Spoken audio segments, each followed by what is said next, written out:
অমুসলিমদের অভিযোগ, মুসলমানেরা মেয়েদের ওপরে অত্যন্ত জুলুম করে, তাদেরকে বন্দি করে রাখে খাঁচার মধ্যে।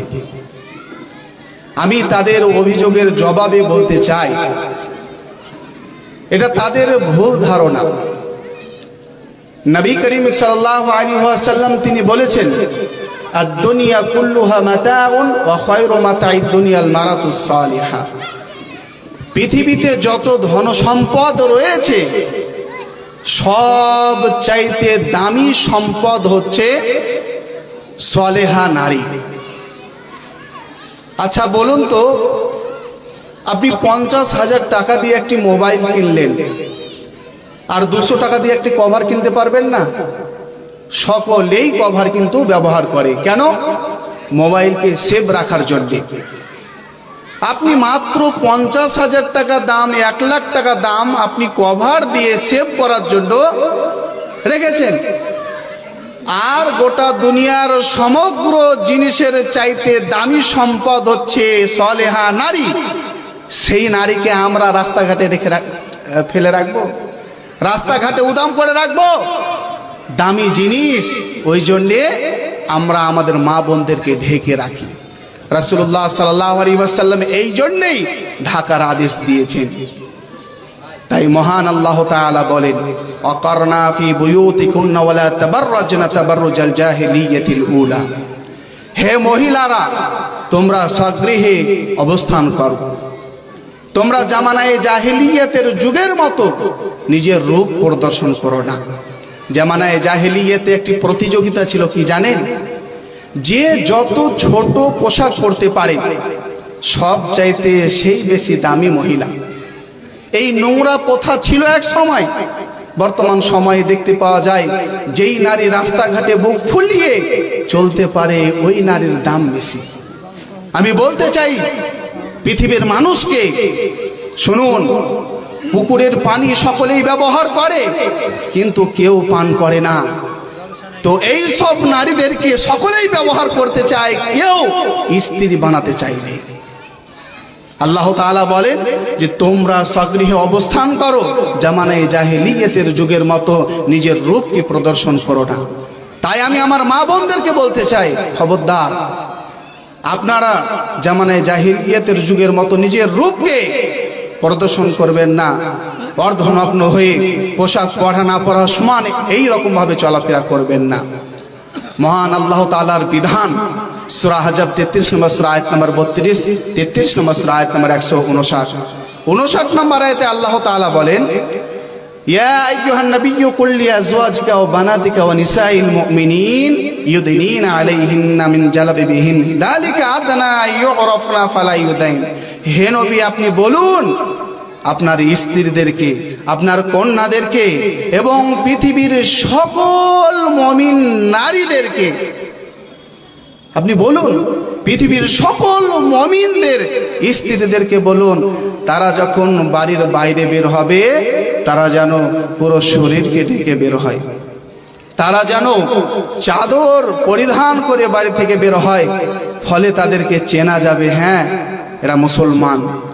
আর দুশ্চরিত্রের ছেলেরা, বকাটে ছেলেরা এই হেজাব দেখার পরে টিটকারি মারতে পারবে না, সুযোগই পাবে না। যালিকা আদনা ইউরাফনা ফালা ইউদাইন, টিটকারি মারা হবে না। মহান আল্লাহ তাআলা বলেন, জুলুম হচ্ছে বিষয়টি আলাদা, কিন্তু টিটকারি মারবে না। নবী করিম সাল্লাল্লাহু আলাইহি ওয়াসাল্লাম পর্দা করতে বলেছেন। উম্মে সালামা রাদিয়াল্লাহু তাআলা আনহা তিনি বলেন, সুন্নাহ আবু দাউদের 4112 নম্বর হাদিস, রাসূলুল্লাহ সাল্লাল্লাহু আলাইহি ওয়াসাল্লাম সিও দুই স্ত্রীর কাছে দাঁড়িয়েছিলেন। এমতো অবস্থায় আব্দুল্লাহ ইবনে উম্মে মাকতুম তিনি আসছেন। রাসূলুল্লাহ তিনি বললেন, ইহতাজাবা মিনহু, তোমরা পর্দা করো। রাসূলুল্লাহর স্ত্রী দ্বয় বললেন, হে আল্লাহ রাসূল, আলাইসা হুয়া আমা লা ইউবসিরুনা ওয়া লা ইয়ারিফুনা, সে তো অন্ধ, আমাদেরকে দেখতে পায়নি, অন্ধ ব্যক্তিকে দেখেও কি পর্দা করতে হবে? তিনি বললেন, আফা উমিয়া ওয়ানে আনতুমা আলাস্তুমা তুবসিরানি, তোমরা কি দুজনে অন্ধ? তোমরা কি দেখতে পাচ্ছ না? জি হ্যাঁ, দেখতে পাচ্ছি। তাহলে তোমাদের চোখেরও পর্দা করতে হবে। এই পরিপ্রেক্ষিতে আল্লাহ তাআলা কোরআন মাজিদের একটি আয়াত অবতীর্ণ করেছেন, সূরা নূর সূরা নম্বর 24 আয়াত নম্বর 31, ওয়া কুল্লিল মুমিনাতি ইয়াগদুদনা মিন আবসারিহিন। হে নবী, আপনি বলে দিন সেই সব ঈমানদার নারীদেরকে, অত্র আয়াতে আল্লাহ তাআলা কি বলছেন? বলে দিন ঈমানদার নারীদেরকে, বলেননি যে তুমি বলে দাও কাফের নারীদেরকে, ফাসিকা নারীদেরকে, মুনাফিক নারীদেরকে বলো, এ কথা আল্লাহ বললেন না। কি বললেন? হে নবী, আপনি বলে দিন ঈমানদার মহিলাদেরকে, কারণ ঈমানদার মহিলা কোরআন হাদিসের কথা মানে। কি বলবেন? ইয়াগদুদনা মিন আবসারিহিন, তারা যেন নিজের চোখের পর্দা করে। ওয়াহফাযনা ফুরুজাহুন, তারা যেন নিজের লজ্জাস্থানের হেফাজত করে। তাহলে কি? চোখের হেফাজত করতে হবে, চোখের পর্দা করতে হবে এবং লজ্জাস্থানেরও হেফাজত করবে। ওয়ালা ইউবদিনা জিনাতাহুন্না ইল্লা মা যাহারা মিনহা, আর নিজের জিনাত প্রকাশ করতে পাবে না পরপুরুষের সামনে। জিনাত কি? জিনাত হাতে মেহেন্দি লাগিয়ে পর পুরুষকে দেখাচ্ছেন, চলবে না। স্কুলে যাচ্ছে আপনার মেয়ে, আমার বোন, আপনার বোন হাতে মেহেন্দি লাগিয়ে পর পুরুষকে দেখানোর জন্য, হারাম। এটা হচ্ছে জিনাত। পায়ে নুপুর পড়েছে, এটাও এক প্রকারের জিনাত। রাস্তাতে বাজবে নুপুর আর পর পুরুষ তাকাবে, নিয়তে ঘাটতি রয়েছে, এটাও জিনাত। এগুলো চলবে না। জি হ্যাঁ, এগুলোও পর্দা করতে হবে। ওয়ালিয়াদরিবনা বিখুমুরিহিন্না আলা জুয়ুবিহিন, আল্লাহ তাআলা অবতীর্ণ করে দিলেন যে মহিলারা যেন নিজের গ্রীবাকে, নিজের বক্ষকে ভালো করে চাদর দিয়ে ঢেকে রাখে। সহিহ বুখারীর হাদিস, রাসূলুল্লাহ সাল্লাল্লাহু আলাইহি ওয়াসাল্লাম তিনি বললেন যে এই আয়াতটি নাজিল হওয়ার পরে পরেই শাক্কাকনা খুমুরাহুন্না, মহিলারা চাদরকে ফেরে গোটা দেহকে ঢাকতে আরম্ভ করলো, গোটা দেহের পর্দা করতে লাগলো, মুখমণ্ডল ঢাকলো, নিজের পুরো দেহকে ঢেকে ফেললো। নবী করিম সাল্লাল্লাহু আলাইহি সাল্লাম দোয়া করে দিলেন, ইয়ারহামুল্লাহু নিসাআল আনসার, আনসার মহিলাদের প্রতি আল্লাহ তাআলা রহম করুক, দয়া করুক। কেন? তারা শোনার পরে পরেই পর্দা করতে আরম্ভ করেছে। আগে তো পর্দার বিধান ফরজ ছিল না, একের পরে এক পর্দার বিধান আসলো। তো আনসার মহিলাদের জন্য রাসূলুল্লাহ দোয়া করে দিলেন রহমতের, আল্লাহ আনসার মহিলাদের প্রতি তুমি রহম করো, দয়া করো। কেন? তারা তোমার কথা শোনা মাত্রই গ্রহণ করেছে। আজও আমাদের মা বোনেরা যারা পর্দা করে, যদি তওবা করে আর নিয়ত করে আজ থেকে আমরা পর্দা করব, আল্লাহ তাআলা ক্ষমাশীল, দয়াশীল, ক্ষমা করবে। প্রিয় শ্রোতা মণ্ডলী, পর্দা করতে হবে। পুরুষকে দেখে তো নারী পর্দা করবে, নারী নারীকে দেখেও পর্দা করবে। জি হ্যাঁ, রাসূলুল্লাহ সাল্লাল্লাহু আলাইহি ওয়াসাল্লাম তিনি বলেন, লা তুবাশিরুল মারআতুল মারআতা, কোন মহিলা কোন মহিলার অঙ্গে প্রত্যঙ্গে হাত লাগাতে পারে না। ইয়ার কি ছলে বান্ধবীর গায়ে হাত দেয়, হারাম। ভাবিতে, চাস্তো ভাবি, নিজের ভাবি, আর কেউ ভাবি, গ্রাম সম্পর্কে ভাবি গায়ে হাত দেয়, হারাম, চলবে না এগুলো। এগুলো যদি না চলে, তাহলে বিয়েতে ভাবিতে যে হলুদ মাখিয়ে দিছে, মেয়ে ছেলে কেউ এই হলুদ মাখিয়ে দিতে পাবে না। ভাবি, চাস্তো ভাবি বা নিজের ভাবি বা চাস্তো বোন, মামাইতো বোন, খালাইতো বোন, ফুফাইতো বোন হলুদ মাখিয়ে দিচ্ছে, হারাম, চলবে না। কেন চলবে না? নারীদের একটি অভ্যাস যে সে যা করবে তার স্বামীর কাছে গিয়ে বলবে, ফাতানা তাহালি জাওজিহা কান্নাহু ইয়ানদুরু ইলাইহা, যখন সে তার গায়ে টাচ করবে, হাত দিবে, তার ভালো মন্দ সে অবশ্যই অনুভব করবে। সে তার স্বামীর কাছে গিয়ে বলবে, আর জানো আর এই, তখন তার স্বামীর মনটা কোথায় যাবে? ওই মেয়েটার দিকে মাইল হয়ে যাবে, ওই মেয়েটার দিকে চলে যাবে ওর স্বামীর মন। এই জন্য নবী করিম সাল্লাল্লাহু আলাইহি সাল্লাম বলেছেন, যদি নারী নারীকে স্পর্শ না করতে পারে, ওদিকে দেখেন, মোবাইলে ফোনটা আসছে, মোবাইলে আমার ফোন আসছে, তো কোনো মহিলাকে যদি স্পর্শ না করে, ঠিক আছে, তো এগুলো কিভাবে জায়েজ হয়ে যেতে পারে? কিভাবে জায়েজ হয়ে যেতে পারে? এগুলো জায়েজ কোনদিনই এগুলো কোশ্চিন কালেও জায়েজ কেউ বলতে পারবে না। কোন বাপের বেটা আলেম ওলামা এই ফতোয়া দিতে পারবে না। আবু হুরায়রা রাদিয়াল্লাহু তাআলা আনহু তিনি বলেন, কত বড় পরহেজগার ইমানদার ব্যক্তি, হে আল্লাহ রাসূল, ইন্নী আখাফু আলা নাফসি আল-আনা। আল্লাহ রাসূল, আমি খুব ভয় পাচ্ছি, হতে পারে আমার দ্বারাতে জিনা হয়ে যেতে পারে। সাহাবী সে ভয় পাচ্ছেন, তিনি ভয় পাচ্ছেন যে আমার দ্বারাতে জিনা হয়ে যেতে পারে। এত বড় পরহেজগার ইমানদার ব্যক্তি হওয়ার পরেও, আর আপনার মেয়েটা, আমার বোনটা টিউশন পড়তে যাচ্ছে বেগানা অবস্থায়, পরপুরুষের পাশে বসে থাকছে, একসাথে টিউশন পড়ছে, স্কুলে কলেজে ইউনিভার্সিটিতে লেখাপড়া করছে, তাদের কিচ্ছু হবে না। সাহাবা ইকরামদের চাইতে এরা অত বেশি পরহেজগার, তো তাদের কিচ্ছু হবে না নাকি? জি না, খবরদার না, খবরদার না। ফাল আইনানে দেনাহুমান নাজর, দুই চোখের জেনা হচ্ছে চোখ দিয়ে জেনার নজরে দেখা। ওয়াল উদুনানে দেনাহুমাল ইস্তেমা, কানের জেনা হচ্ছে দুই কান দিয়ে শোনা।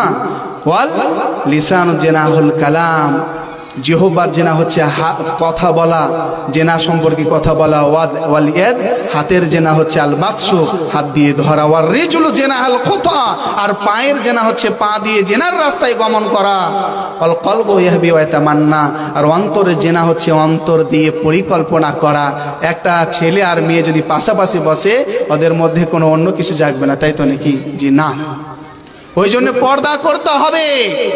নারী নারীকে দেখাও পর্দা করবে, ঘুমানোর সময়তেও পর্দা করবে। জি, রাসূলুল্লাহ সাল্লাল্লাহু আলাইহি ওয়াসাল্লাম বলছেন, লা ইয়ানদুরুর রাজুলু ইলা আওরাতির রাজুলি ওয়ালাল মারআতু ইলা আওরাতিল মারআ, কোন পুরুষ কোন পুরুষের লজ্জাস্থান দেখতে পারে না, কোন নারী কোন নারীর দেহ দেখতে পারে না। হাত দাও তো দূরের কথা, কোন নারী নারীর দেহ দেখতে পারে না। আর আজকে আমরা কত কি করে ফেলছি। তারপরে কি বলা রয়েছে? ওয়ালা ইউফদির রাজুলু ইলা রাজুলি ফি সাওবিন ওয়াহিদ, এক চাদরে দুইজন ব্যক্তি, এক চাদরে দুইজন ব্যক্তি ঘুমোতে পারে না। ওয়ালাল মারাতু ইলাল মারাতি ফি সাওবিন ওয়াহিদ, এক চাদরে দুই মহিলা ঘুমাতে পারে না। আর আজকে আমরা এগুলোর কোনো পর্দাই করি না। চাস্তো ভাই আর আমার মেয়েকে দিলাম এক চাদরে ঘুমাতে, ছোট ছেলে। আপনাকে কে বলেছে ছোট ছেলে জানেন? কে বলেছে আপনার মেয়ে বা ও সে আপনার ওই ছেলে ছোট ছেলে? কে বলেছে? খবরদার দিবেন না। পর্দা মেনটেন রাখবেন, বজায় রাখবেন। পুরুষকে দেখে নারীকে দেখে নারীরা তো পর্দা করবে করবে, হিজড়াকেও দেখা পর্যন্ত পর্দা করতে হবে। জি, সুনানে আবু দাউদের হাদিস, রাসূলুল্লাহ সাল্লাল্লাহু আলাইহি ওয়াসাল্লাম বলছেন, একজন হিজড়া বলছে যে এই যে তায়েফে যদি আপনাদের বিজয় লাভ যদি হয়, তো এরকম এরকম মহিলা পাওয়া যাবে। হ্যাঁ, তখন রাসূলুল্লাহ বললেন, খবরদার, তোমরা হিজড়া থেকেও সাবধানে থাকবে, পর্দা করবে, এবং দুশ্চরিত্রবান হিজড়া যারা, আখরিজুহুম মিন বুয়ুতিকুম, তাদেরকে তোমরা ঘর থেকে বের করে দাও, ওদেরকে ঘরে ঢুকতে দিও না। বোঝা গেল না? তাইলে পর্দা করতে হবে। নারী নারীকে দেখেও পর্দা করবে, পর্দা করতে হবে, যে কোনো মূল্যে পর্দা করতে হবে। রাসূলুল্লাহ সাল্লাল্লাহু আলাইহি ওয়াসাল্লাম তিনি বলছেন, লা ইয়াখলুওয়ান্না রাজুলুন বিইমরাতিন ইল্লা কানা তারিতুহা শাইতান, কোন নারী পরপুরুষের সাথে নির্জনে থাকতে পারে না। সুনানে তিরমিজির 1171 নম্বর হাদিস। পরের হাদিসে মধ্যে পরের অংশে বলা রয়েছে, ওয়াইয়াকুম আদ-দুখুল আলান নিসা, কোন পুরুষ যেন কোন নারীর সাথে নির্জনে না থাকে। একই অর্থ, কোন নারী যেন কোন পরপুরুষের সাথে নির্জনে না থাকে। আর পরের অংশে বলা রয়েছে, কোন পুরুষ যেন কোন নারীর সাথে নির্জনে না থাকে। একজন সাহাবী জিজ্ঞাসা করছেন, আল্লাহ রাসূল, আর আইতাল হামওয়া, দেওর কি ভাবির সাথে নির্জনে থাকতে পারে না? কি জবাব আসছে দেখেন, দেওর কি ভাবির সাথে নির্জনে থাকতে পারে না, গল্প করতে পারে না? তখন রাসূলুল্লাহ সাল্লাল্লাহু আলাইহি ওয়াসাল্লাম বললেন, কি বললেন? আলহামুল মাউত, দেওরকে দেখে ওই রকম সাবধান সতর্ক থাকতে হবে যেমন মরণকে দেখে মানুষ সাবধান সতর্ক থাকে। আর আজকে আমরা দেওরকে দ্বিতীয় স্বামী মনে করি। যেমন মানুষ বলে, গ্রাম্য ভাষাতে স্ত্রীর সাথে শালি ফিরি, তো জামাইয়ের সাথে দেওরও ফিরি। জি, এগুলো হারাম। দেওরকে দেখেও পর্দা করতে হবে, দেওরকে দেখে সাবধানে থাকতে হবে। কেমন? যেমন মরণকে দেখে মানুষ সাবধানে থাকে।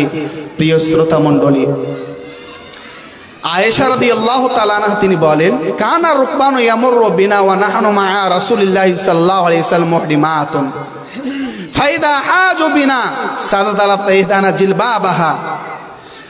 আমরা রাসূলুল্লাহ সাল্লাল্লাহু আলাইহি ওয়াসাল্লামের সাথে ইহরামে ছিলাম। যখন আমাদের কাছে কোনো পরপুরুষ আসতো, আমরা মুখমণ্ডলকে ঢেকে ফেলতাম। ফাইদা জাওয়াজুনা কাশাফনা আনহু। আর যখন তা আমাদের কাছ থেকে পরপুরুষেরা চলে যেত, তখন আমরা আবার মুখটা উদাম করতাম। বোঝা গেল পরপুরুষকে দেখে কি করতে হবে? মুখমণ্ডল ঢাকতে হবে। সহিহ বুখারীর 4141 নম্বর হাদিস, সেখানে বলা রয়েছে, আম্মাজান আয়েশা রাদিয়াল্লাহু তাআলা আনহা তিনি একটি সফরে শেষে পিছিয়ে পড়ে গিয়েছিলেন। তো সফওয়ান বিন মুআত্তাল তিনি আসছেন। আম্মাজান আয়েশা পিছিয়ে পড়েছিলেন কারণ তিনি ঘুমিয়ে গিয়েছিলেন। যখন সফওয়ান বিন মুআত্তালের আওয়াজ পেলেন, সঙ্গে সঙ্গে তিনি কি করলেন? আম্মাজান আয়েশার মুখের বাণী, খাম্মারতু ওয়াজহি বিজিলবাবি, সঙ্গে সঙ্গে আমার পুরো দেহকে ঢেকে নিলাম আমার চাদর দিয়ে, মুখমণ্ডল। আম্মাজান আয়েশা রাদিয়াল্লাহু তাআলা আনহা তিনি বলেন, ইয়া মাশারান নিসা, হে মহিলাদের দল, হে মহিলাদের জামাত, ইয়াকুন্না ওয়া কাশরাতাল ওয়াজহি, তোমরা নিজের মুখমণ্ডলকে ঢেকে রাখো, তোমরা নিজের মুখমণ্ডলকে ঢেকে রাখো। বোঝা গেল না? প্রত্যেকটা জিনিসের ফলাফল হচ্ছে নিয়তের উপরে, নিয়ত। আর প্রত্যেক এই নারীদের দেহের ফলাফল হচ্ছে মুখমণ্ডলে। বোঝাতে মনে হয় আমি পারলাম না। প্রত্যেকটা কর্মের ফল নিয়তের উপরে নির্ভর করে। সহিহ বুখারীর 1 নম্বর হাদিস। আর নারীর দেহের গঠনের সৌন্দর্য নির্ভর করে এই মুখমণ্ডলে। অতএব তোমরা মুখমণ্ডলকে ঢেকে রাখো। বুঝা গেল না?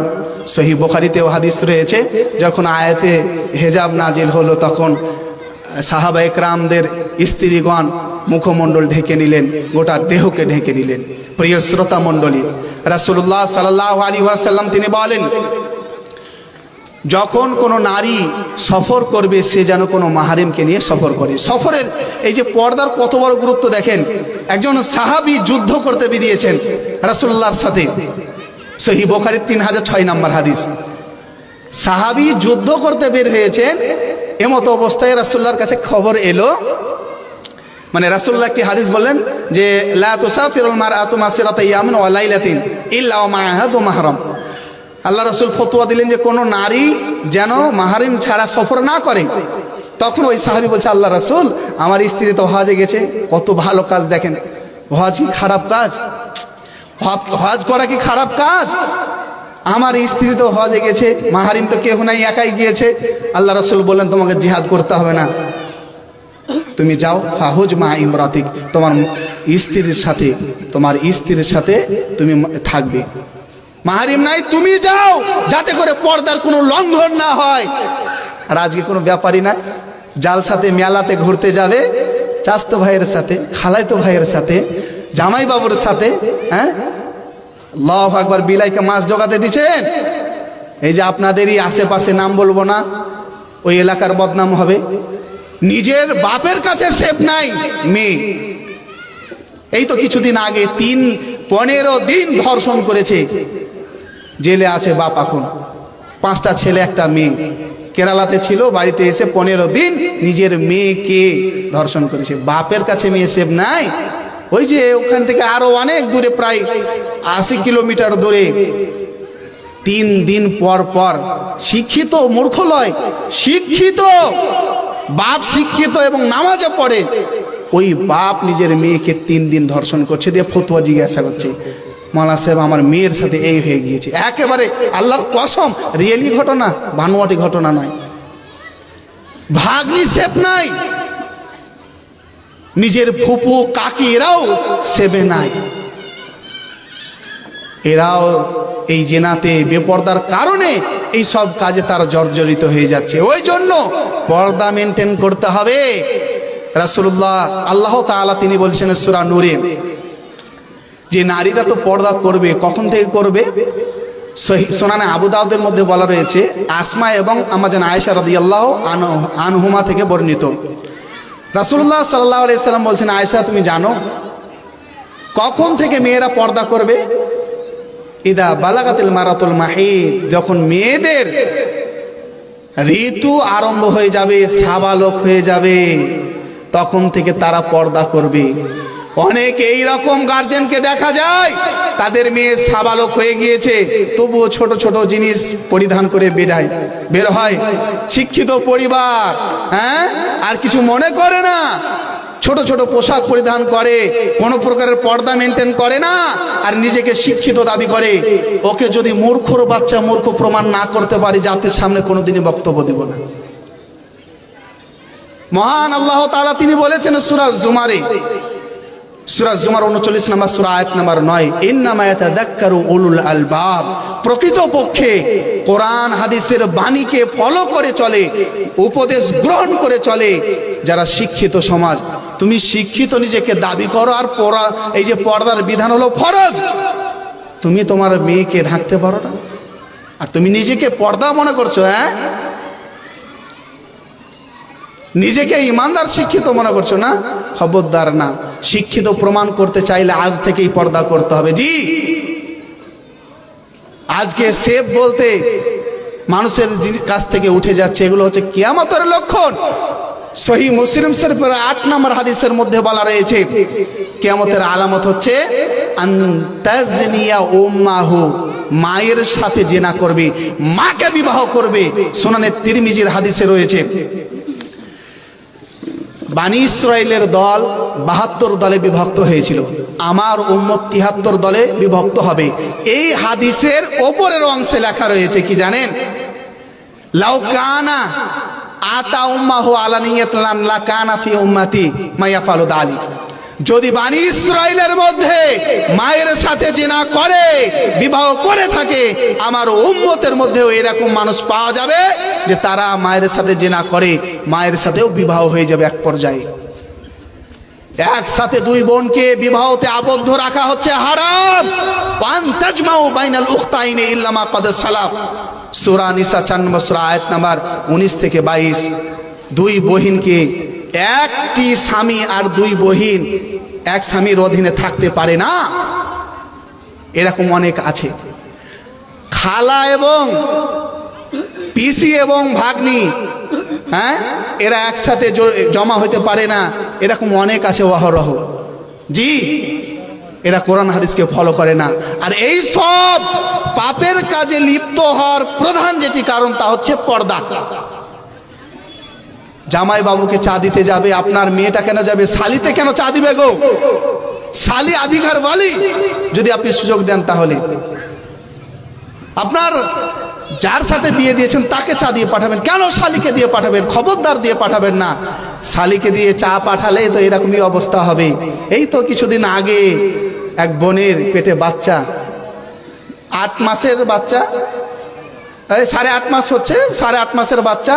বললো যে তোর বোনের একটু সেবা করতে হবে, তো একটু পাঠান মা, শালিটাকে একটু পাঠান। পাঠালছে, দেওয়ার বড় বোন তো প্রেগনেন্ট, আর একেও প্রেগনেন্ট করে ছেড়ে দিল। কিভাবে এটা সম্ভব হতে পারে? অন্ধ ব্যক্তিকে দেখে পর্দা করতে হবে, মহিলাকে দেখে পর্দা করতে হবে, হিজড়াকে দেখে পর্দা করতে হবে। আর আপনার জামাই বাবু ফেরেশতা, ওকে দেখে পর্দা করতে হবে না, ওকে দেখে পর্দা করতে হবে না। স্কুলের মাস্টার, মাদ্রাসার মাস্টার, মসজিদের ইমাম সাহেব, এরা ফেরেশতা, এদের কাছে পর্দা করতে হবে না। টিউশনের মাস্টার, কোচিং এর মাস্টার, এদের কাছে, একাডেমির মাস্টার, এদের কাছে পর্দা করতে হবে না, এরা ফেরেশতা, ওদের কিছু নাই। পর্দার কথা বলা হলে আবার বলে নজর খারাপ। জি, বলবে এটাই বাস্তব। এতক্ষণ আমরা জানলাম পর্দার গুরুত্ব সম্পর্কে, পর্দার বিধান সম্পর্কে।